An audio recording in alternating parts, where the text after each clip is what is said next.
Welcome to the lecture Nucleophilic Substitution Reactions Part 3. In this section, we will discuss about the nucleophilic substitution reaction bimolecular.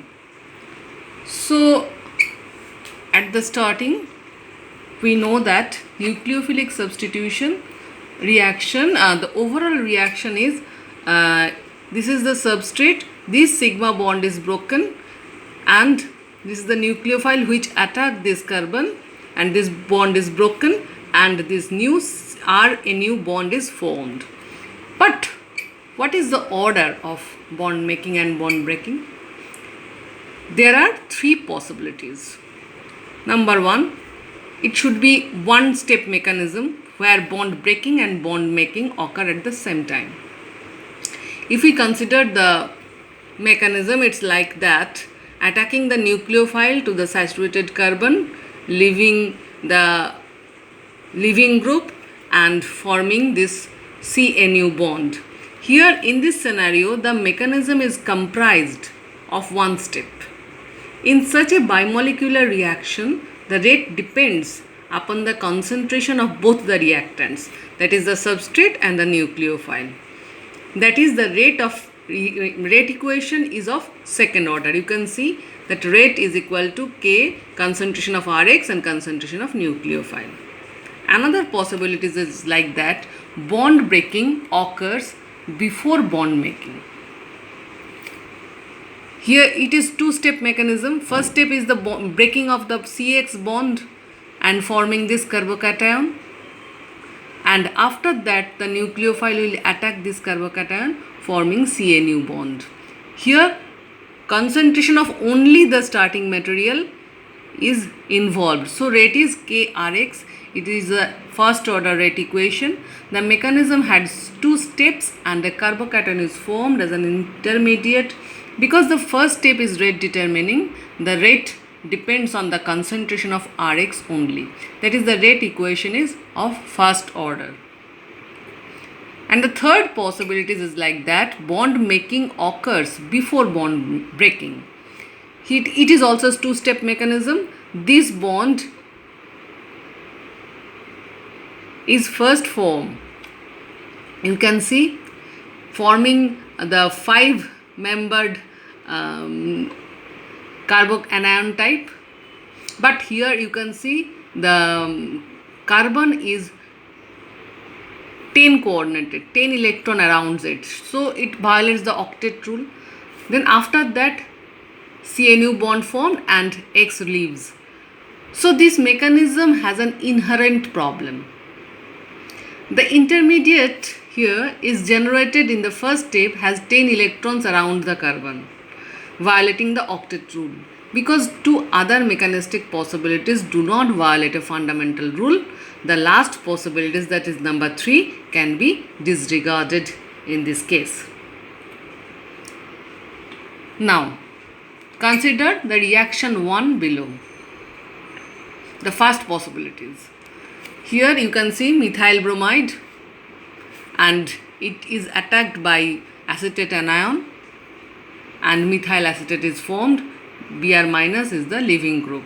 Here rate, we can found that the rate of this equation is of second order, involving both concentration of methyl bromide and acetate anion. So kinetic data shows that the rate of the reaction depends on the concentration of both the reactants, which suggests a bimolecular reaction with one-step mechanism. This is an example of SN2 reaction. What is SN2? SN2 stands for substitution nucleophilic bimolecular. Now consider the reaction 2, that is the second case. Here a tertiary butyl bromide, which is also attacked by acetate anion, and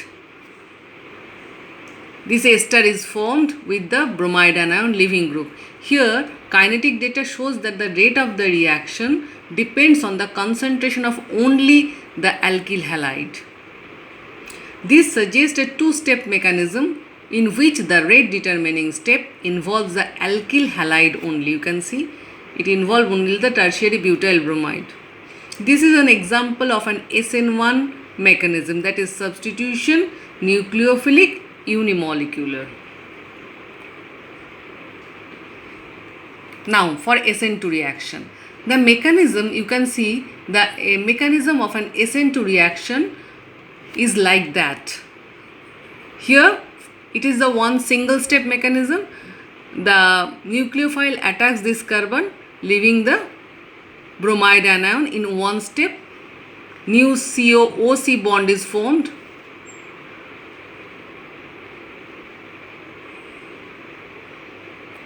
If we consider the energy profile diagram for SN2 reaction,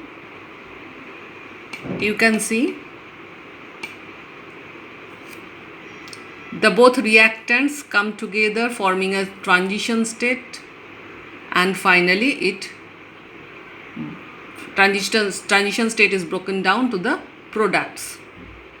In the transition state, the CBr bond is partially broken here and the CO bond is partially formed, and both are attacking nucleophile and the departing leaving group bear a partial negative charge. You can see.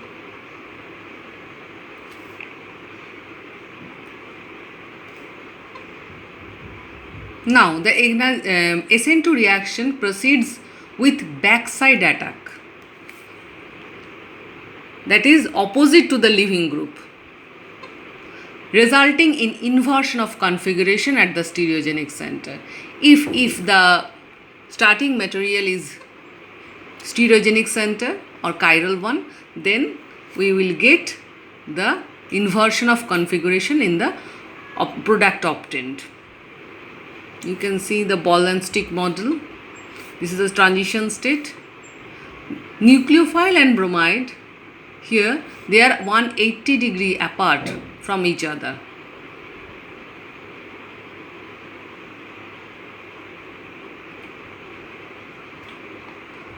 Two examples of SN2 reaction. You can see this is our starting material. The nucleophile attacks the carbon from the opposite side of the leaving group, and if it is R, then the product will be S. Here is another example. It also shows the inversion of configuration of the carbon center.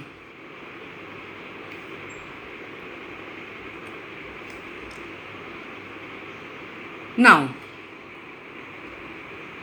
if we consider the series from 3 degree to methyl, then we can see that from 3 degree to methyl, the SN2 reaction rate increases from 3 degree compound to methyl 1, because methyl and 1 degree alkyl halide undergo SN2 reactions with ease.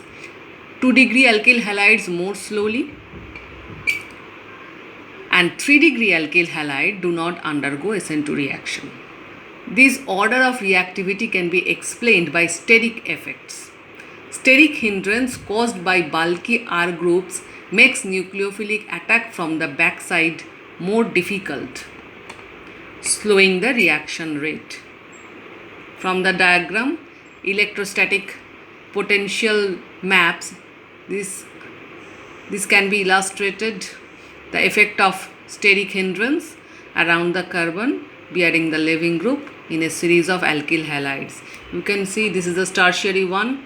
So attacking the nucleophile from the bigger side, it will sterically hindered.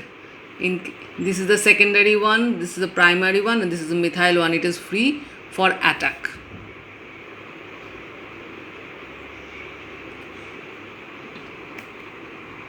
The energy profile diagram of SN2 reaction in case of methyl bromide and tertiary butyl bromide. In case of methyl bromide, the activation energy is low, so it's a faster reaction.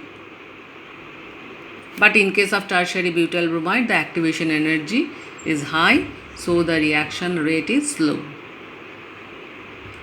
Because CH3Br methyl bromide is an unhindered alkyl halide, the transition state in the SN2 reaction is lower in energy, making activation energy lower and increasing the reaction rate. But in case of tertiary butyl bromide, you can see it is sterically hindered alkyl halide. The transition state in the SN2 reaction is higher in energy, making the activation energy higher, decreasing the reaction rate.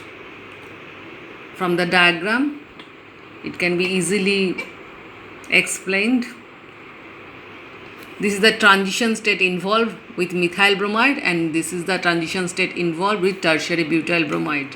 So increasing the number of R groups on carbon with the leaving group increases crowding in the transition state, thereby decreasing the reaction rate. The SN2 reaction is fastest with unhindered halides. So it will give faster SN2 reaction because it is less crowded transition state, so lower in energy. But in this case, it is more crowded transition state, so it is higher in energy. So it will give slower SN2 reaction.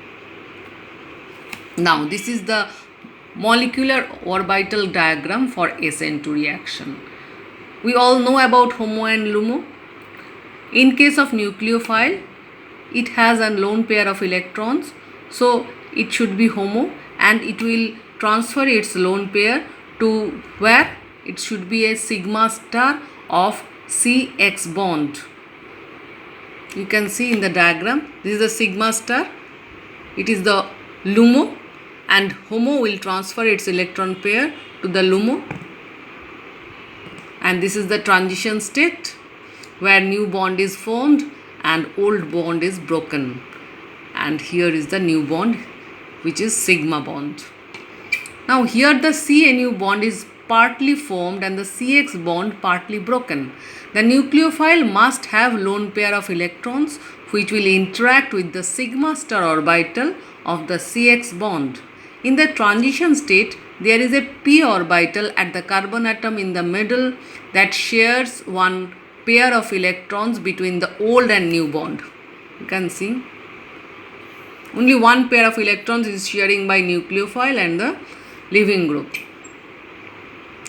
The picture suggests that the transition state or an SN2 reaction has a more or less planar carbon atom at the center with the nucleophile and the leaving group arranged at 180 degree to each other.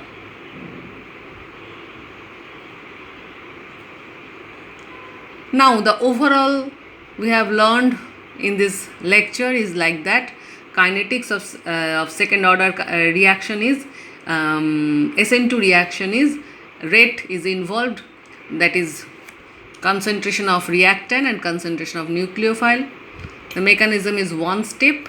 Stereochemistry is backside attack of the nucleophile, that is inversion of configuration at a stereogenic center, and identity of R should be unhindered halides reacts faster.